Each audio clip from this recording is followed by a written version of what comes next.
राज ठाकरे यांनी शाखा अध्यक्ष आणि पदाधिकाऱ्यांना चांगलंच झापलंय। आज ते पुण्याचा दौरा करत आहेत।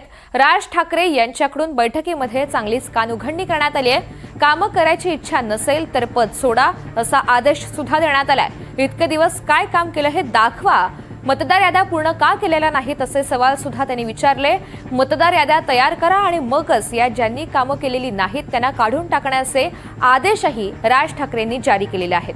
आज ते पुण्याचा दौरा करत आहेत आणि याच दौऱ्यादरम्यान त्यांनी संपूर्ण कामाचा आढावा घेतलेला आहे। तसंच पदाधिकाऱ्यांनी जी कामं आतापर्यंत केलेली आहेत याचा आढावा घेत असताना चांगली कानउघडणी केली आहे।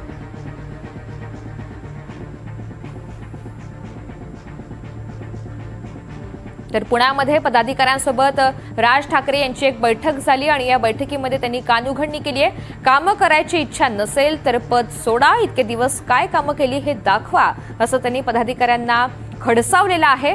मतदार याद्या पूर्ण का केलेल्या नाहीत याचा जाब सुद्धा राज ठाकरेंनी या पदाधिकाऱ्यांना विचारलेला आहे।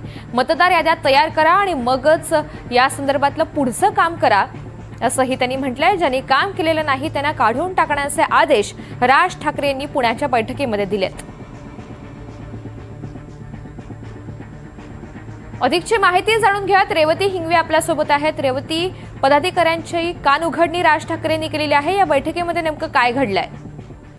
ऋतुजा, खरं तर मागील 1 तासापासून पुण्यात राज ठाकरे यांनी पदाधिकाऱ्यांसोबत बैठक घेतलेली पाहायला मिळते। खरं तर स्थानिक स्वराज्य संस्थांच्या निवडणुकीच्या अनुषंगाने ही बैठक महत्त्वाची आहे। पण याच बैठकीदरम्यान पदाधिकारी असो किंवा इतर जे कार्यकर्ते असो त्यांची चांगलीच कानउघडणी ही राज ठाकरेंनी केलेली आहे।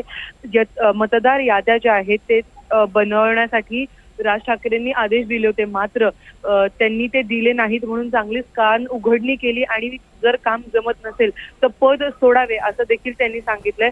कारण आता येणाऱ्या आगामी निवडणुकांमध्ये पुण्याचं गणित एकंदरीतच कसं असणार आहे त्यावरती देखील भरपूर गोष्टी या अवलंबून असणार आहेत। त्यामुळेच राज ठाकरेंनी लगेच निवडणुका जाहीर झाल्याच्या 2 दिवसानंतरच पुण्यात बैठक घेतलेली आहे। तर आता हे पाहणं महत्त्वाचं असणार आहे की नेमकं पुण्यातलं समीकरण मनसेचं कसं असेल। कारण आज तर राज ठाकरेंनी कानउघडणी केलीच आहे, पण त्यानुसार पदाधिकारी आणि कार्यकर्ते काम करतात की नाही हे देखील तितकंच महत्त्वाचं आहे। ऋतुजा, धन्यवाद सविस्तर माहितीसाठी।